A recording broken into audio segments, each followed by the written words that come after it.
امام حسن نے جو صلح کی اس کو کیسے لوگ پورٹریٹ کرتے ہیں؟ وہ صلح کیا تھی؟ وہ خیرات میں دی ہوئی سب کچھ تھا، سمجھیں؟ اس طرح کی صلح نہیں تھی کہ جس طرح میرا کسی سے اختلاف ہو جائے تو کچھ بندہ آئے، شاہ صاحب آئیں، وہ کہیں گی یہ بھی سچا یہ بھی سچا، چلو ہن دو میں پھرا مل لاؤ۔ وہ صلح کیا تھی؟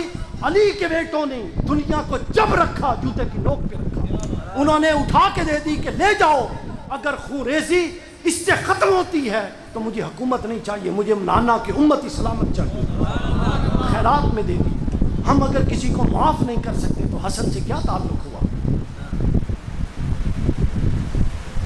زین العابدین علیہ السلام کو دیکھیں، امام زین العابدین کوئی خیرات، جب امام زین العابدین کی شہادت ہوئی اور رات کو غسل دینے لگے تو جسم پر نشان تھے، تو نشان کے جب تحقیق کی تو پتہ لگا رات کو راشن اپنے کندھوں پہ ڈال کے لوگوں کے گھروں میں دے کر آتے تھے، اور صبح پتہ لگا کہ 100 مدینے کا گھر وہ آ کے رو رہے تھے اور کہتے تھے کہ نہ جانے کون مر گیا ہے، ہمارے گھروں میں 3 دن ہو گئے، رات کو کوئی آ کے صبح کا رکھ جاتا تھا کھانا، اب کوئی رکھنے والا نہیں ہے۔